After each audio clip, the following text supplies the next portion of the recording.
Alrighty, Disciply. It's another Synopsis Bootcamp video. In the last video, we talked about the pluperfect active indicative. In this video, we're going to talk about the future perfect active indicative. And so we're going to finish up the perfect system actives for the indicative mood. All right, just to review, because repetition is the key to learning, the perfect system in the active voice uses perfect endings for just the perfect tense, and then different forms of sum for the pluperfect and future perfect tense. The future perfect tense is the perfect stem plus the future of sum, or if you prefer to think of it as an infix, you can think of it as the ere infix plus personal endings. There is a slight trick to that because, of course, the first person is ero. So you have to remember that that first person ends in O. But other than that, you've got ero, eris, erit, erimis, eritis, erint. I was just thinking, I don't have a mnemonic for this. I think the mnemonic my teacher used for this is the same as the Aram one. And I feel like for me, that would make me more confused, but it's possible that you could sing it twice. You could do Aram, Aras, Arat, Aramis, Aratis, Arant, Ero, Eris, Erit, Erimis, Eritis, Erint. And you could try that and see if that works for you. Yeah. So you're just going to copy the chart 4 times, and you're going to say it as you copy it to engage as many senses as possible. Pause to accomplish that, and then unpause, and we'll move on. All right. So the steps for conjugating the future perfect tense are almost identical to the steps for conjugating the pluperfect tense. Did I just copy that slide and turn it green and make a couple of alterations? You bet I did, because it's just the perfect stem, which is the third principal part minus I, plus the future tense of sum instead of the imperfect tense of sum. Do remember, technically, the third person plural future of sum is erunt, but as an ending in the active voice, we make it errant instead of erunt. That's only in the active voice. We make it errant instead of erunt.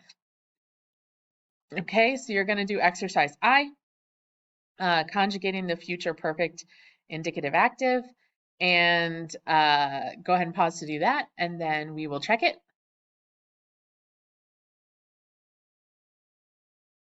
All right, so here you have the perfect stem for prohibeo is prohibu, and so you have prohibuero, prohibueris, prohibuerit, etc. Look how long this word is. I should say it. Prohibuerimus. Oh, that wasn't that hard. Um, anyway, go ahead and pause as necessary to check these conjugations for prohibeo and tempto.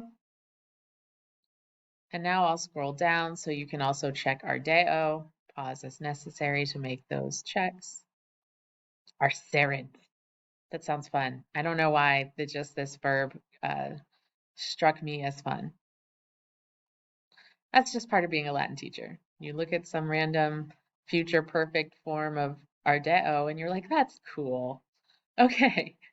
Translating the future perfect indicative active, again, you only have one way to translate it, and that's will have verbed. The will is the future part, the have is the perfect part. So you have future, perfect, will have verbed. So exercise J, you're just going to practice your will haves. So pause to complete that, and then unpause to check.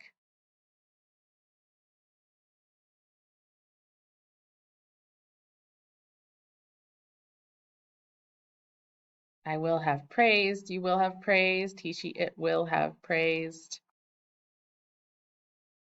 Retineo means keep or hold back. And so So I will have kept, or you could say I will have held back. Retinueris, you will have kept, or you will have held back. Retinuerit, he, she, it will have kept, or retinuerit, he, she, it will have held back. Pause as necessary to make your corrections.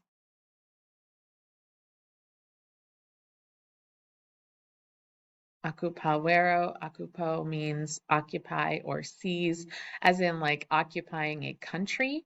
Not necessarily as in like the bathroom is occupied.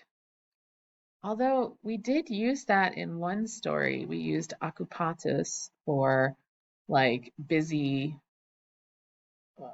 with work. I think that's in the purple book. Sorry, I stayed there too long so that you could check it. Yay, it's checked. All right. Back to our slideshow. Oh, okay. So on our synopsis, we're going to go ahead and fill in the endings and translations for the perfect system active forms. So just the perfect system active. We're going to go ahead and take care of that now on our Paro synopsis. So the perfect active, of course, is isti it, im istis, erunt. Pluperfect is aram, aras, arat, aramis, aratus, arant. And future perfect is erint. And so you can look at this kind of two ways. In the third person plural, it's kind of nice how they all line up and look very similar. But then it's like a double-edged sword because the other side of it is that when you look at uh, when you look at these words in context, you have to be really, really careful to acknowledge which vowel is here to identify the tense.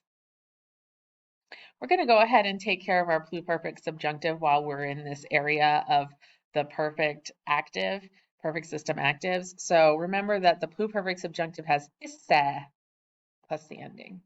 Isse. Isse is just fun to say too. All right, and we'll translate. They have prepared. They had prepared. They will have. I got ahead of myself. Prepared. They will have prepared. Okay. And I usually make it just the future perfect just a size smaller so I can fit it in. And so this is the completion of your synopsis chart right now. Woo! Bask in your glory and get ready for another synopsis bootcamp packet. Valete discipuli.